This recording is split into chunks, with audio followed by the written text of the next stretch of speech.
Assalamualaikum warahmatullahi wabarakatuh. Baiklah, saya adalah Dwi Kusrianti dari HKI 2B ingin menjelaskan hasil UTS dari Bapak Swansar Tarik Tasrik. Baiklah, yang pertama saya akan menjelaskan metode Al-Quran dalam meminta untuk mengerjakan perbuatan.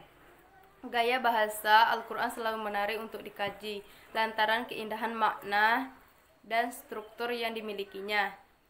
Di dalam stitalika Arab, gaya bahasa strukturnya berbeda yang biasanya ini dikenal dengan nama iltifat. Hukum talifi terbagi menjadi 5, yaitu wajib, sunnah, haram, makruh, dan mubah.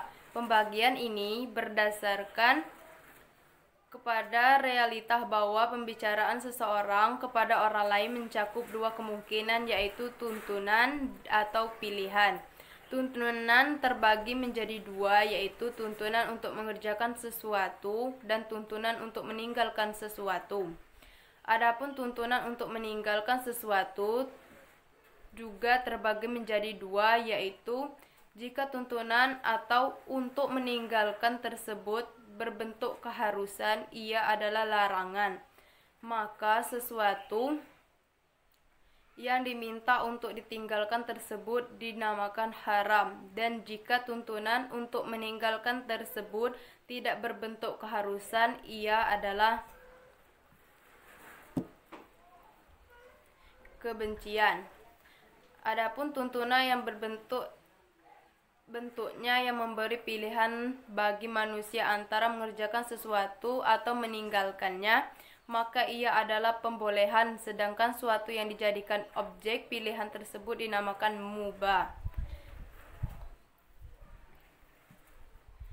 Kalimat perintah yang jelas terdapat dalam surah Al-Quran surah An-Nahl ayat 90 yang artinya sesungguhnya Allah menyuruh kamu berlaku adil dan berbuat kebaikan, memberi bantuan kepada kerabat, dan Dia melarang melakukan perbuatan keji, kemungkaran, dan permusuhan. Dia memberi penjara kepadamu agar kamu dapat mengambil pelajaran.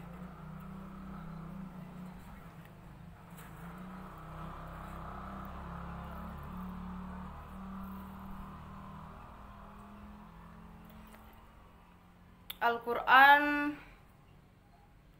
menyebut amalan sebagai jawab atas syarat tertentu. Pada sebagian tempat, Al-Quran menyifati amalan tertentu dengan kebaikan firman Allah yang artinya, dan mereka bertanya kepadamu tentang anak yatim, katakanlah mengurus urusan mereka secara patut dan baik.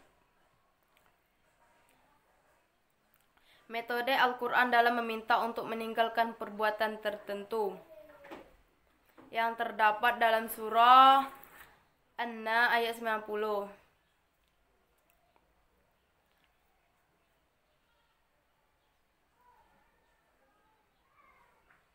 Larangan yang berbentuk fi'il dari 4 yang didahului oleh Imam Nahiyah 5 atau fi'il Mar 6 yang menunjukkan perintah atau menunjukkannya. Perintah untuk meninggalkan sesuatu seperti tinggalkanlah, baik biarkanlah, dan jauhkanlah.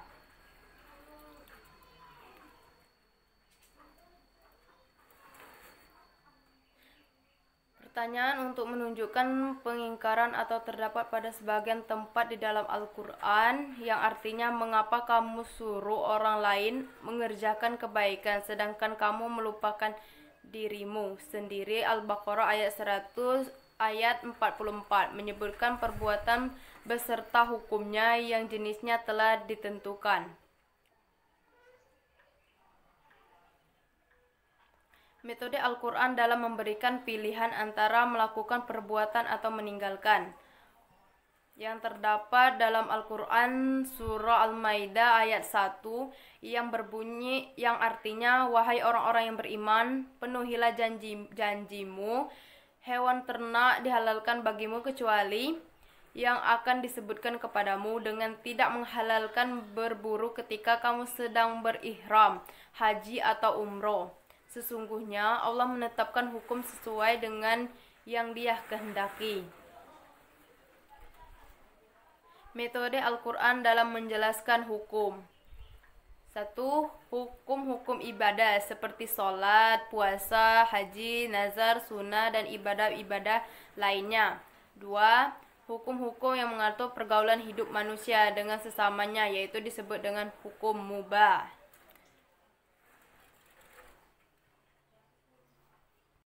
Kehujahan sunnah. Kalau melihat pengertian as-sunnah dari segi etimologi, as-sunnah berarti jalan.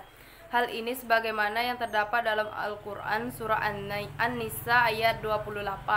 Allah hendak menerangkan hukum kepadamu dan menunjukimu kepada jalan orang-orang yang sebelum kamu, para nabi dan salihin,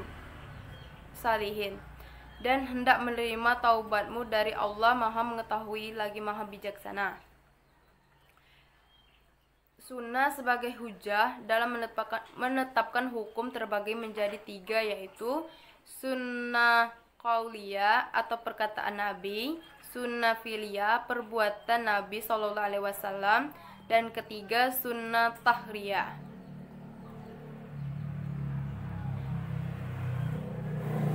Hubungan sunnah dalam Al-Quran. Berdasarkan hukum yang terkandung di dalamnya, hubungan sunnah dalam Al-Quran terbagi menjadi 3, yaitu as-sunnah berfungsi sebagai penguat hukum yang sudah ada dalam Al-Quran.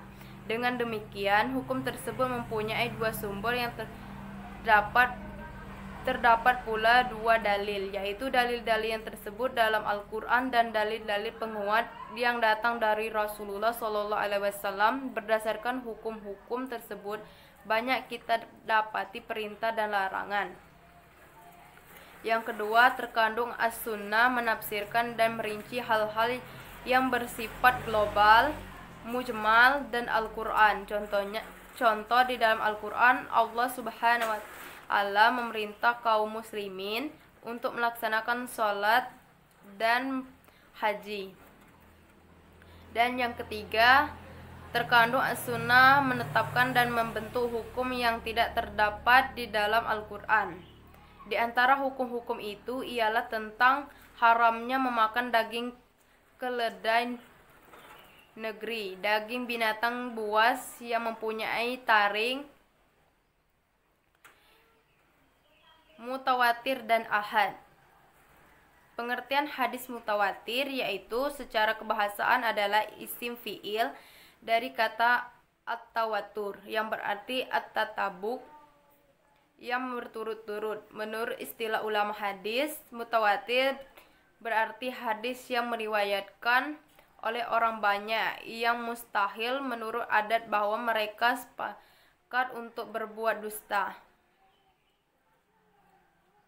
Berdasarkan definisi mengenai hadis mutawatir di atas, para ulama hadis selanjutnya menetapkan suatu hadis dapat dinyatakan sebagai mutawatir apabila telah memenuhi kriteria tertentu, yaitu jumlah perawinya harus banyak. Perawinya yang banyak itu harus berpatut dalam semua tabaqal atau generasi sanad secara rasional dan menuntut kebiasaan atau adat.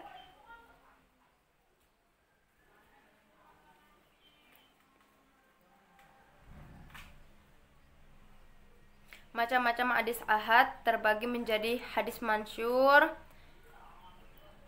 Hadis mansyur terbagi lagi menjadi mansyur di kalangan para muhaddisin dan lainnya di kalangan ulama ahli ilmu dan umum. Mansur di kalangan ahli-ahli tertentu, misalnya hanya mansur di kalangan ahli hadis saja atau ahli fikih.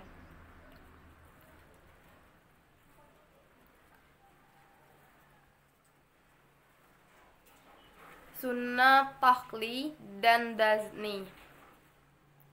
Seperti Al-Quran bersifat qali al-wuro, sebab turunnya ketentuan dan penuklilannya dilakukan melalui turunan Allah Rasulullah. Yang demikian juga as-sunnah yang mewatirkan bersifat takli al-wuru, sebab perintahnya berlangsung terus-menerus.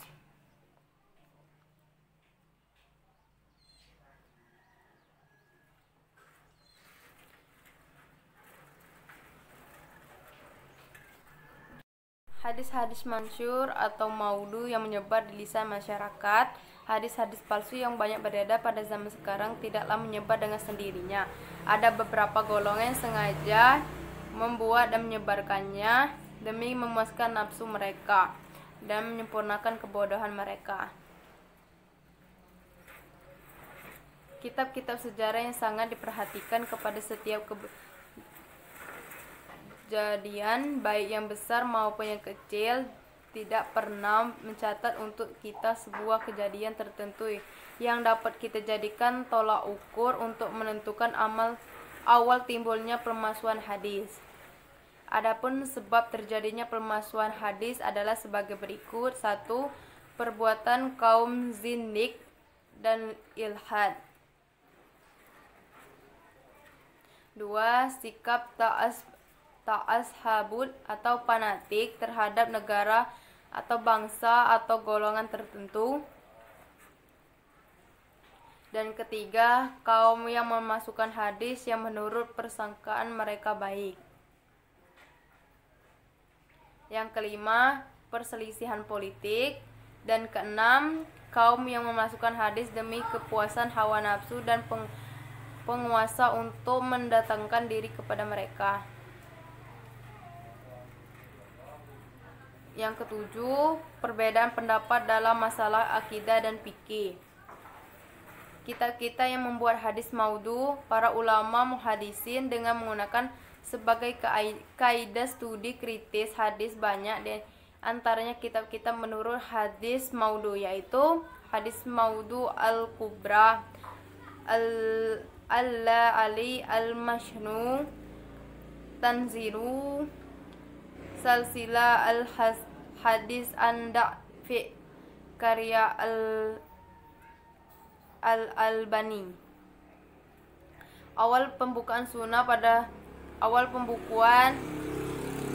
pada masa Rasulullah SAW. Perkembangan hadis pada masa proklifikasi maksudnya adalah masa sebelum pembukuan, mulai sejak zaman Rasulullah SAW hingga ditetapkannya pembukuan hadis secara resmi atau kodifikasi. Masa ini merupakan kurungan waktu turunnya wahyu sekaligus diwujudkannya hadis. Alasan mencatat hadis pada masa Rasulullah SAW karena khawatir hadis tercampur dengan Al-Quran yang saat itu masih proses penurunan. Ijtihad Rasulullah dan ijtihad para sahabat. Ijtihad Rasulullah pada masa Nabi, apabila suatu pertanyaan atau suatu peristiwa yang belum ada hukumnya, maka Nabi menunggu wahyu yang turun. Kemudian ada kalanya wahyu pun turun untuk menerangkan hukum tersebut.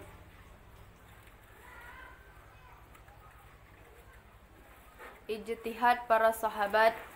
Ada 3 hal pokok yang berkembang pada waktu itu sehubungan dengan hukum Islam. Pertama, begitu banyaknya muncul kejadian baru yang membutuhkan jawaban hukum secara lahiriah, tidak dapat ditentukan jawabannya dalam Al-Quran maupun penjelasan dari sunnah Nabi.